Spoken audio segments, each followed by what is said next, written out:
It's one of the biggest fails in business history, Sears. You may think you know the story, but contrary to popular belief, Sears' problems weren't just Amazon or online shopping. And actually, many of their biggest mistakes happened decades before the internet even existed. I'm Jen Clinehens, and this is Choice Hacking. Today, I'm breaking down some of the sneaky business and psychology traps that Sears fell into, and you could too. To understand why Sears failed, you really need to understand why it succeeded, at least at first. Founded in 1893 by Richard Sears and Alva Roebuck, Sears was like the Amazon of its time. The company started as a mail-order catalog business, but its impact went way deeper than just selling stuff. Sears literally built America. They sold everything from tools to entire houses through their famous Sears catalog. In fact, from 1908 to 1942, Sears sold more than 70,000 houses out of its catalog. Sears Homes helped thousands of American families achieve homeownership for the very first time. And by 1969, Sears was so dominant in the US that its sales represented 1% of the entire economy. 66% of all Americans shopped there. And the Sears Tower in Chicago, now called the Willis Tower, was the tallest building in the world when it was built, a symbol of Sears' dominance in American culture and its incredible success. There were three main factors that made Sears so successful. First, Sears served everyone, everywhere. And I mean that literally. Their physical catalog reached extremely rural and unpopulated areas that other retailers couldn't reach or just dismissed as too remote. From farming equipment to wedding dresses, the Sears catalog literally had it all. And it was a lifeline for many people for whom visiting a store or a shop was something they did maybe once a year. Second, Sears had a real knack for building trusted brands. Kenmore appliances, Craftsman tools, and die-hard batteries were household names. People weren't just buying the products, they were buying peace of mind because they trusted Sears and its brands. Third, Sears never stopped innovating. Well, until they did. In the 1800s and 1900s, they were retail pioneers who were very in tune with the needs of a developing United States and had an uncanny understanding of what customers needed and when. So when the Great American Migration to the suburbs happened after World War II, Sears followed, putting massive department stores inside of shopping malls.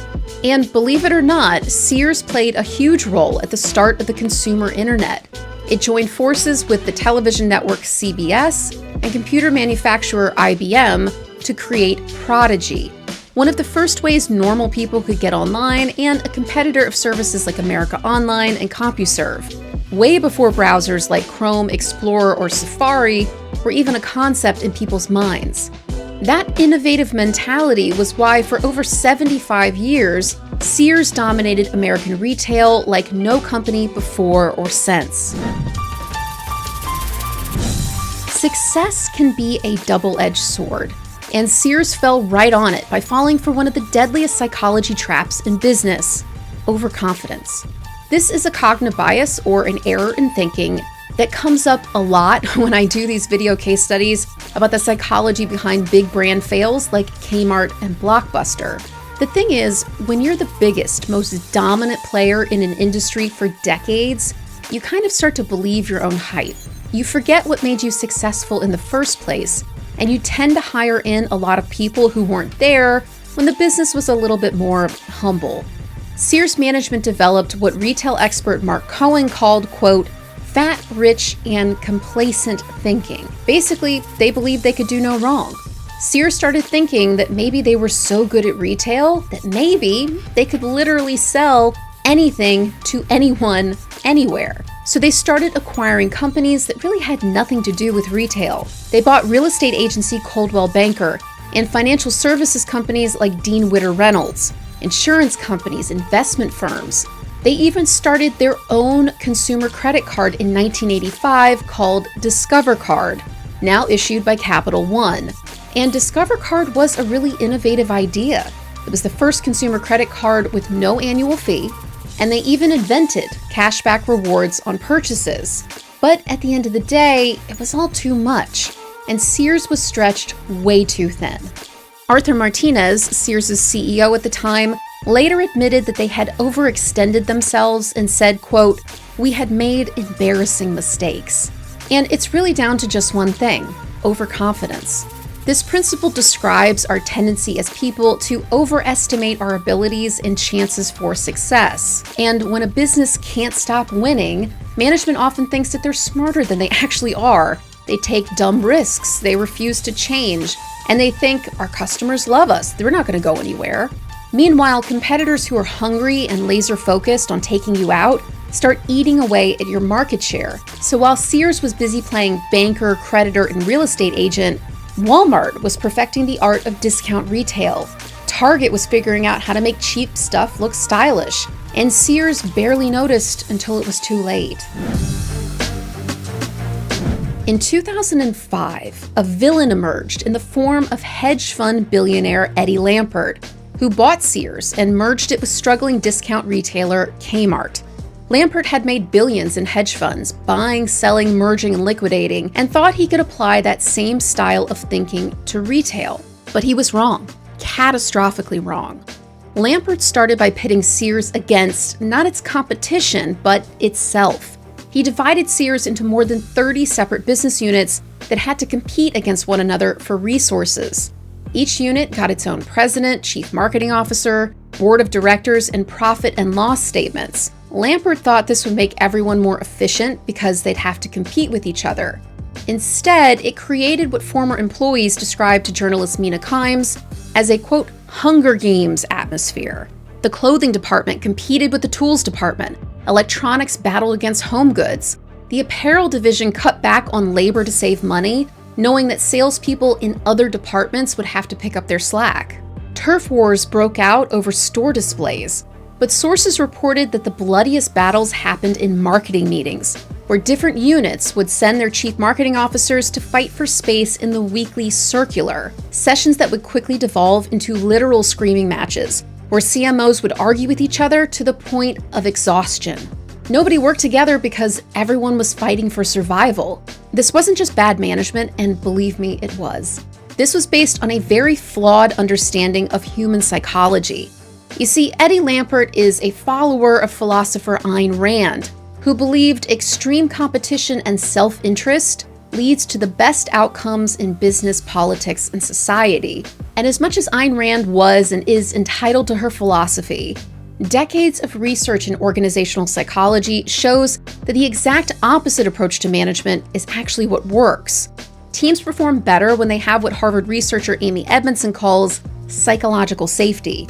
That means people trust each other and they work toward a common goal. But instead of building psychological safety, Lampert created psychological warfare inside his own company. Former employees described him as someone who terrified his subordinates and would often, quote, shred people in meetings. According to sources, Lampert would join presentations via video from his $38 million mansion in Florida, usually staring at his computer and ignoring executives until they made a mistake, then unleashing a torrent of questions that could go on for hours. Meanwhile, he refused to invest in stores that were falling apart. He cut advertising budgets, he reduced inventory to save money, and he raised prices while gutting training and customer service, all while assuming customers would stay loyal to the Sears brand that they'd known and loved for years. While companies like Amazon were obsessing over customer experience, Sears was doing the opposite. They now had something in common with their new sister company, Kmart. Both seemed to believe that customers should suffer to earn the privilege of lower prices. Stores became dirty and unstocked. Customer service got worse and worse. Employees were overworked and underpaid. And by 2016, Sears was so disliked that shoppers said they preferred shopping at Goodwill to shopping at Sears. That's a thrift store, by the way, and it had a better reputation than the once mighty Sears. Because here's the thing, people don't just buy products, they buy experiences and emotions.